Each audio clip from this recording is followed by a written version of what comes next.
The Yellow Wallpaper by Charlotte Perkins Gilman.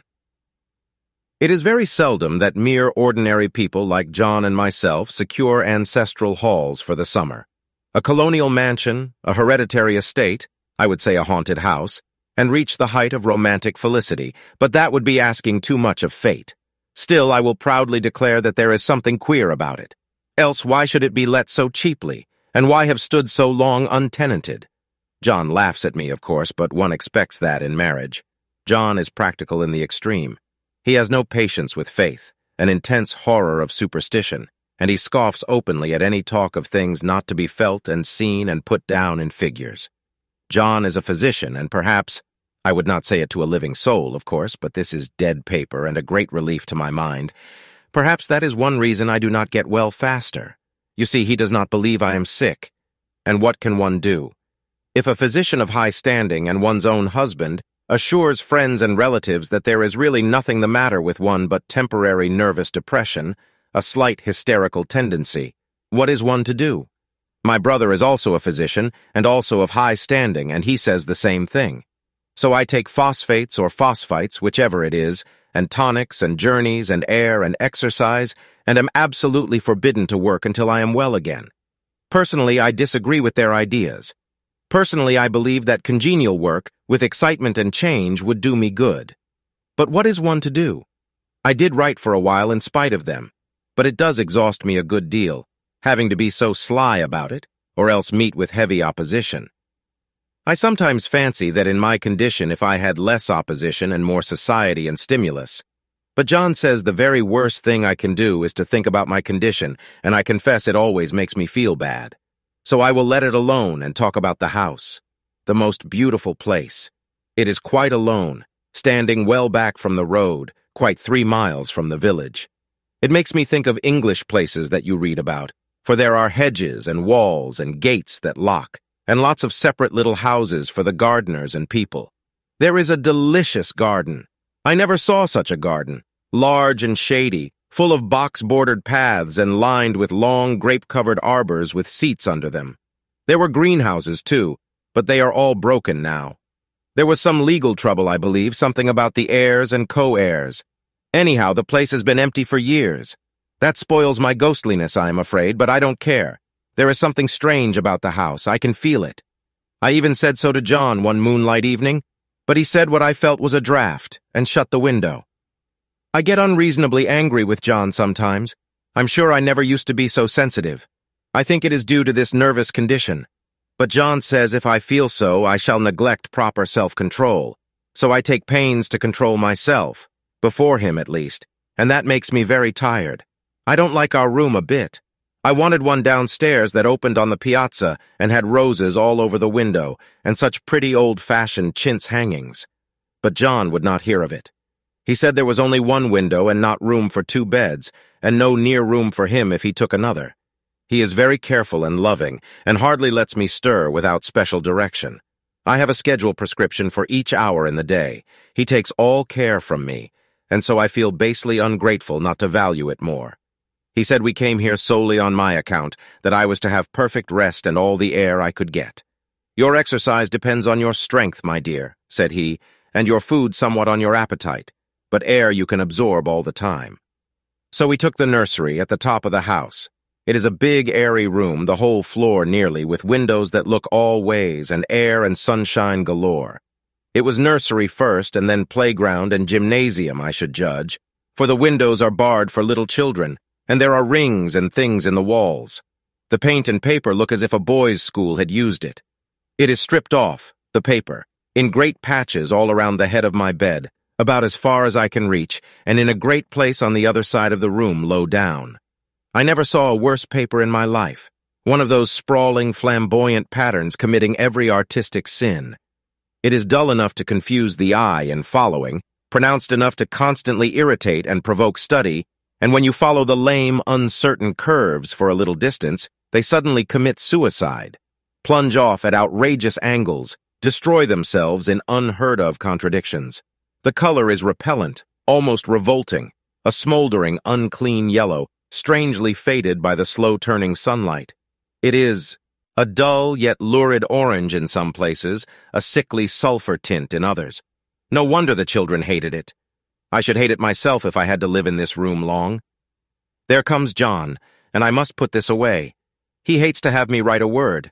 We have been here 2 weeks, and I haven't felt like writing before since that first day. I am sitting by the window now, up in this atrocious nursery, and there is nothing to hinder my writing as much as I please, save lack of strength. John is away all day, and even some nights when his cases are serious. I am glad my case is not serious, but these nervous troubles are dreadfully depressing. John does not know how much I really suffer. He knows there is no reason to suffer, and that satisfies him. Of course, it is only nervousness. It does weigh on me so not to do my duty in any way. I meant to be such a help to John, such a real rest and comfort, and here I am a comparative burden already. Nobody would believe what an effort it is to do what little I am able, to dress and entertain and order things. It is fortunate Mary is so good with the baby, such a dear baby, and yet I cannot be with him. It makes me so nervous. I suppose John never was nervous in his life. He laughs at me so about this wallpaper. At first he meant to repaper the room, but afterwards he said that I was letting it get the better of me, and that nothing was worse for a nervous patient than to give way to such fancies. He said that after the wallpaper was changed, it would be the heavy bedstead, and then the barred windows, and then that gate at the head of the stairs, and so on. You know the place is doing you good, he said, and really, dear, I don't care to renovate the house just for a 3 months rental. Then do let us go downstairs, I said. There are such pretty rooms there. Then he took me in his arms and called me a blessed little goose, and said he would go down cellar if I wished, and have it whitewashed into the bargain. But he is right enough about the beds and windows and things. It is as airy and comfortable a room as anyone need wish, and of course I would not be so silly as to make him uncomfortable just for a whim. I'm really getting quite fond of the big room, all but that horrid paper. Out of one window I can see the garden, those mysterious deep-shaded arbors, the riotous old-fashioned flowers and bushes and gnarly trees. Out of another, I get a lovely view of the bay and a little private wharf belonging to the estate. There is a beautiful shaded lane that runs down there from the house. I always fancy I see people walking in these numerous paths and arbors, but John has cautioned me not to give way to fancy in the least. He says that with my imaginative power and habit of story-making, a nervous weakness like mine is sure to lead to all manner of excited fancies, and that I ought to use my will and good sense to check the tendency. So I try. I think sometimes that if I were only well enough to write a little, it would relieve the press of ideas and rest me. But I find I get pretty tired when I try. It is so discouraging not to have any advice and companionship about my work. When I get really well, John says we will ask Cousin Henry and Julia down for a long visit. But he says he would as soon put fireworks in my pillowcase as to let me have those stimulating people about now. I wish I could get well faster, but I must not think about that. This paper looks to me as if it knew what a vicious influence it had. There is a recurrent spot where the pattern lolls like a broken neck, and 2 bulbous eyes stare at you upside down. I get positively angry with the impertinence of it and the everlastingness. Up and down and sideways they crawl, and those absurd, unblinking eyes are everywhere. There is one place where 2 breadths didn't match, and the eyes go all up and down the line, one a little higher than the other. I never saw so much expression in an inanimate thing before, and we all know how much expression they have. I used to lie awake as a child and get more entertainment and terror out of blank walls and plain furniture than most children could find in a toy store. I remember what a kindly wink the knobs of our big old bureau used to have, and there was one chair that always seemed like a strong friend. I used to feel that if any of the other things looked too fierce, I could always hop into that chair and be safe. The furniture in this room is no worse than inharmonious, however, for we had to bring it all from downstairs. I suppose when this was used as a playroom, they had to take the nursery things out, and no wonder. I never saw such ravages as the children have made here. The wallpaper, as I said before, is torn off in spots, and it sticketh closer than a brother. They must have had perseverance as well as hatred. Then the floor is scratched and gouged and splintered, the plaster itself is dug out here and there, and this great heavy, Heavy bed, which is all we found in the room, looks as if it had been through the wars. But I don't mind it a bit. Only the paper. There comes John's sister. Such a dear girl as she is, and so careful of me. I must not let her find me writing. She is a perfect and enthusiastic housekeeper, and hopes for no better profession. I verily believe she thinks it is the writing which made me sick. But I can write when she is out, and see her a long way off from these windows.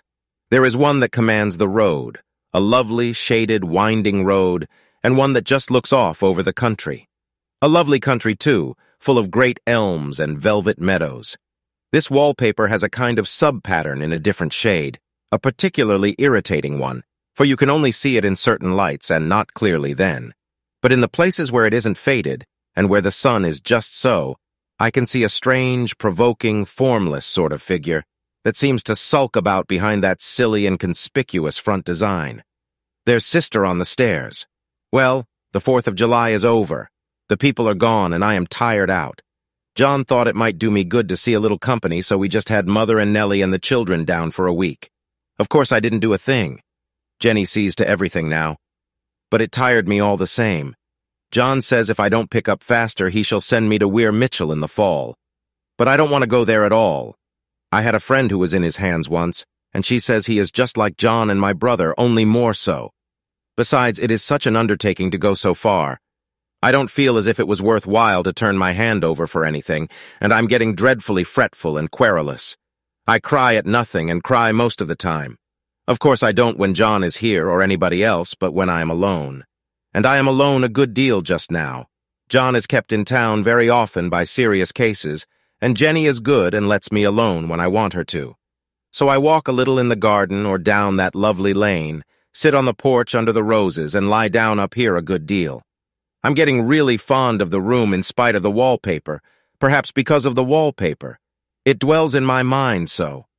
I lie here on this great immovable bed, it is nailed down, I believe, and follow that pattern about by the hour. It is as good as gymnastics, I assure you. I start, we'll say, at the bottom, down in the corner over there where it has not been touched, and I determine for the 1000th time that I will follow that pointless pattern to some sort of a conclusion. I know a little of the principle of design, and I know this thing was not arranged on any laws of radiation or alternation or repetition or symmetry or anything else that I ever heard of. It is repeated, of course, by the breadths, but not otherwise. Looked at in one way, each breadth stands alone, the bloated curves and flourishes, a kind of debased Romanesque with delirium tremens, go waddling up and down in isolated columns of fatuity. But on the other hand, they connect diagonally, and the sprawling outlines run off in great slanting waves of optic horror, like a lot of wallowing seaweeds in full chase. The whole thing goes horizontally, too. At least it seems so, and I exhaust myself in trying to distinguish the order of its going in that direction. They have used a horizontal breadth for a frieze, and that adds wonderfully to the confusion. There is one end of the room where it is almost intact, and there, when the cross-lights fade and the low sun shines directly upon it, I can almost fancy radiation after all.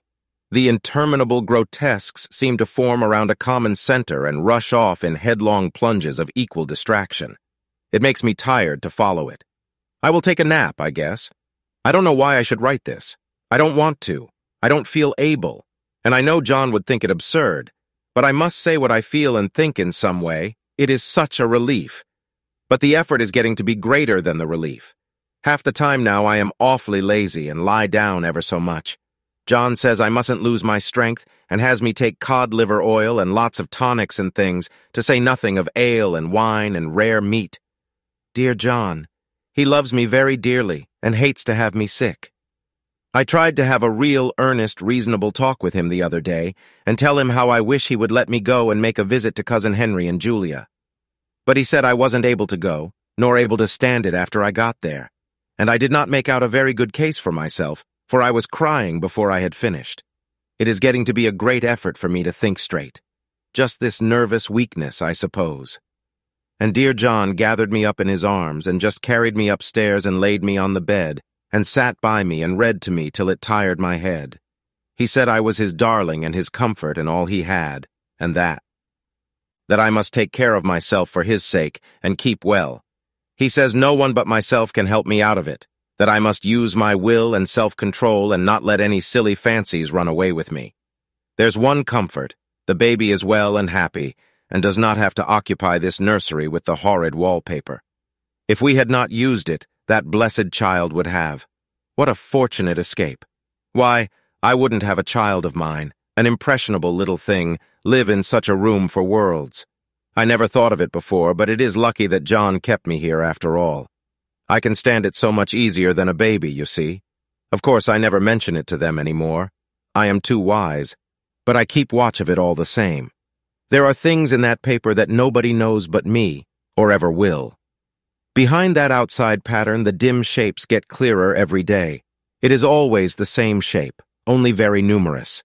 And it is like a woman stooping down and creeping about behind that pattern. I don't like it a bit. I begin to think, I wish John would take me away from here. It is so hard to talk with John about my case because he is so wise and because he loves me so. But I tried it last night. It was moonlight. The moon shines in all around, just as the sun does. I hate to see it sometimes. It creeps so slowly and always comes in by one window or another. John was asleep, and I hated to waken him, so I kept still and watched the moonlight on that undulating wallpaper till I felt creepy. The faint figure behind seemed to shake the pattern, just as if she wanted to get out. I got up softly and went to feel and see if the paper did move, and when I came back, John was awake. "What is it, little girl?" he said. "Don't go walking about like that. You'll get cold." I thought it was a good time to talk, so I told him that I really was not gaining here and that I wished he would take me away. "Why, darling," said he, "our lease will be up in 3 weeks, and I can't see how to leave before. The repairs are not done at home, and I cannot possibly leave town just now. Of course, if you were in any danger, I could and would, but you really are better, dear, whether you can see it or not. I am a doctor, dear, and I know. You are gaining flesh and color, your appetite is better. I feel really much easier about you. I don't weigh a bit more," said I, "nor as much, and my appetite may be better in the evening when you are here, but it is worse in the morning when you are away." "Bless her little heart," said he with a big hug. "She shall be as sick as she pleases. But now let's improve the shining hours by going to sleep, and talk about it in the morning." "And you won't go away?" I asked gloomily. "Why? How can I, dear? It is only 3 weeks more, and then we will take a nice little trip of a few days while Jenny is getting the house ready. Really, dear, you are better. Better in body, perhaps." I began and stopped short, for he sat up straight and looked at me with such a stern, reproachful look that I could not say another word. "My darling," said he, "I beg of you, for my sake and for our child's sake, as well as for your own, that you will never for one instant let that idea enter your mind. There is nothing so dangerous, so fascinating to a temperament like yours. It is a false and foolish fancy. Can you not trust me as a physician when I tell you so?" So of course I said no more on that score, and we went to sleep before long. He thought I was asleep first, but I wasn't. I lay there for hours trying to decide whether that front pattern and the back pattern really did move together or separately. On a pattern like this, by daylight, there is a lack of sequence, a defiance of law that is a constant irritant to a normal mind. The color is hideous enough and unreliable enough and infuriating enough, but the pattern is torturing. You think you have mastered it, but just as you get well underway in following, it turns a back somersault and there you are. It slaps you in the face, knocks you down, and tramples upon you. It is like a bad dream. The outside pattern is a florid arabesque, reminding one of a fungus. If you can imagine a toadstool in joints, an interminable string of toadstools budding and sprouting in endless convolutions, why, that is something like it. That is, sometimes. There is one marked peculiarity about this paper, a thing nobody seems to notice but myself, and that is that it changes as the light changes. When the sun shoots in through the east window, I always watch for that first long, straight ray. It changes so quickly that I never can quite believe it. That is why I watch it always. By moonlight, the moon shines in all night when there is a moon. I wouldn't know it was the same paper. At night, in any kind of light, in twilight, candlelight, lamplight, and worst of all by moonlight, it becomes bars. The outside pattern, I mean, and the woman behind it is as plain as can be. I didn't realize for a long time what the thing was that showed behind, that dim sub-pattern. but now I am quite sure it is a woman. By daylight she is subdued, quiet. I fancy it is the pattern that keeps her so still. It is so puzzling. It keeps me quiet by the hour. I lie down ever so much now. John says it is good for me and to sleep all I can. Indeed, he started the habit by making me lie down for an hour after each meal. It is a very bad habit, I am convinced, for you see, I don't sleep. And that cultivates deceit, for I don't tell them I'm awake. Oh no. The fact is I am getting a little afraid of John. He seems very queer sometimes, and even Jenny has an inexplicable look. It strikes me occasionally, just as a scientific hypothesis, that perhaps it is the paper. I have watched John when he did not know I was looking and come into the room suddenly on the most innocent excuses, and I've caught him several times looking at the paper. And Jenny, too. I caught Jenny with her hand on it once. She didn't know I was in the room, and when I asked her in a very quiet voice, with the most restrained manner possible, what she was doing with the paper, she turned around as if she had been caught stealing and looked quite angry, asked me why I should frighten her so. Then she said that the paper stained everything it touched, that she had found yellow smooches on all my clothes and John's, and she wished we would be more careful. Did not that sound innocent? But I know she was studying that pattern, and I am determined that nobody shall find it out but myself. Life is very much more exciting now than it used to be. You see, I have something more to expect, to look forward to watch. I really do eat better and am more quiet than I was. John is so pleased to see me improve. He laughed a little the other day and said I seemed to be flourishing in spite of my wallpaper. I turned it off with a laugh. I had no intention of telling him it was because of the wallpaper. He would make fun of me. He might even want to take me away. I don't want to leave now until I have found it out. There is a week more, and I think that will be enough. I'm feeling ever so much better. I don't sleep much at night, for it is so interesting to watch developments, but I sleep a good deal in the daytime. In the daytime, it is tiresome and perplexing. There are always new shoots on the fungus and new shades of yellow all over it. I cannot keep count of them, though I have tried conscientiously. It is the strangest yellow, that wallpaper. It makes me think of all the yellow things I ever saw. Not beautiful ones like buttercups, but old, foul, bad yellow things. But there is something else about that paper, the smell. I noticed it the moment we came into the room, but with so much air and sun it was not bad. Now we have had a week of fog and rain, and whether the windows are open or not, the smell is here. It creeps all over the house. I find it hovering in the dining room, skulking in the parlor, hiding in the hall, lying in wait for me on the stairs. It gets into my hair. Even when I go to ride, if I turn my head suddenly and surprise it, there is that smell. Such a peculiar odor, too. I have spent hours in trying to analyze it, to find what it smelled like. It is not bad, at first, and very gentle, but quite the subtlest, most enduring odor I ever met. In this damp weather, it is awful. I wake up in the night and find it hanging over me. It used to disturb me at first. I thought seriously of burning the house, to reach the smell. But now I am used to it. The only thing I can think of that it is like is the color of the paper, a yellow smell. There is a very funny mark on this wall, low down, near the mopboard, a streak that runs round the room. It goes behind every piece of furniture except the bed, a long, straight, even smooch, as if it had been rubbed over and over. I wonder how it was done and who did it, and what they did it for. Round and round and round, round and round and round, it makes me dizzy. I really have discovered something at last. Through watching so much at night, when it changes so, I have finally found out. The front pattern does move, and no wonder. The woman behind shakes it. Sometimes I think there are a great many women behind, and sometimes only one, and she crawls around fast, and her crawling shakes it all over. Then in the very bright spots she keeps still, and in the very shady spots she just takes hold of the bars and shakes them hard. And she is all the time trying to climb through. But nobody could climb through that pattern. It strangles so. I think that is why it has so many heads. They get through, and then the pattern strangles them off and turns them upside down and makes their eyes white. If those heads were covered or taken off, it would not be half so bad. I think that woman gets out in the daytime. And I'll tell you why, privately. I've seen her. I can see her out of every one of my windows. It is the same woman I know, for she is always creeping, and most women do not creep by daylight. I see her on that long, shaded lane, creeping up and down. I see her in those dark grape arbors, creeping all around the garden. I see her on that long road under the trees, creeping along, and when a carriage comes, she hides under the blackberry vines. I don't blame her a bit. It must be very humiliating to be caught creeping by daylight. I always lock the door when I creep by daylight. I can't do it at night, for I know John would suspect something at once.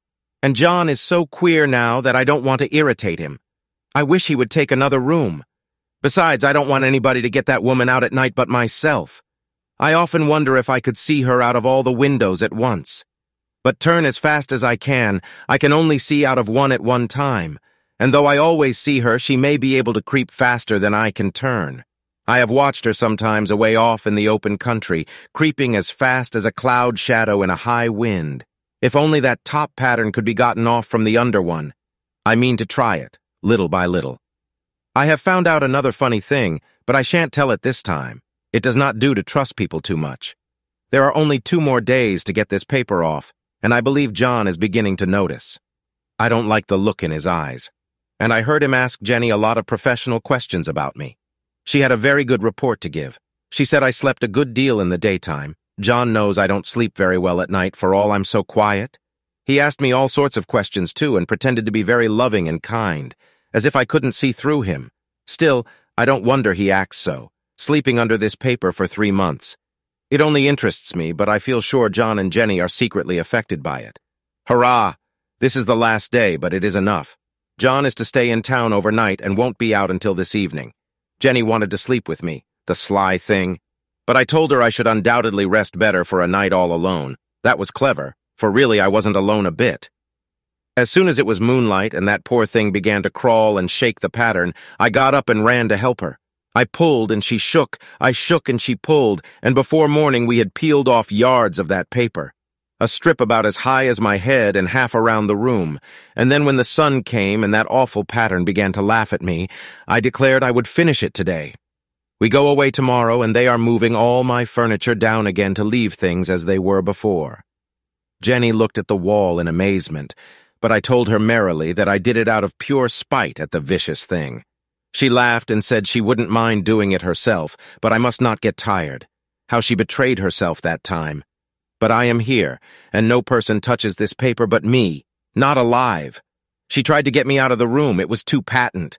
But I said it was so quiet and empty and clean now that I believed I would lie down again and sleep all I could, and not to wake me even for dinner, I would call when I woke. So now she is gone, and the servants are gone, and the things are gone, and there is nothing left but that great bedstead nailed down, with the canvas mattress we found on it. We shall sleep downstairs tonight, and take the boat home tomorrow. I quite enjoy the room, now it is bare again. How those children did tear about here. This bedstead is fairly gnawed, but I must get to work. I have locked the door and thrown the key down into the front path. I don't want to go out, and I don't want to have anybody come in till John comes. I want to astonish him. I've got a rope up here that even Jenny did not find. If that woman does get out and tries to get away, I can tie her. But I forgot I could not reach far without anything to stand on. This bed will not move. I tried to lift and push it until I was lame, and then I got so angry I bit off a little piece at one corner, but it hurt my teeth. Then I peeled off all the paper I could reach standing on the floor. It sticks horribly and the pattern just enjoys it. All those strangled heads and bulbous eyes and waddling fungus growths just shriek with derision. I am getting angry enough to do something desperate. To jump out of the window would be admirable exercise, but the bars are too strong even to try. Besides, I wouldn't do it. Of course not. I know well enough that a step like that is improper and might be misconstrued. I don't like to look out of the windows even.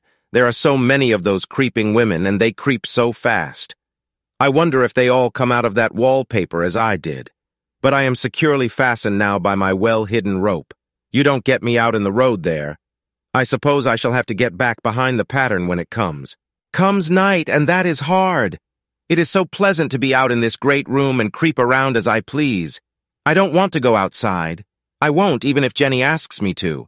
For outside you have to creep on the ground, and everything is green instead of yellow. But here I can creep smoothly on the floor, and my shoulder just fits in that long smooch around the wall, so I cannot lose my way. Why, there's John at the door. "It is no use, young man, you can't open it."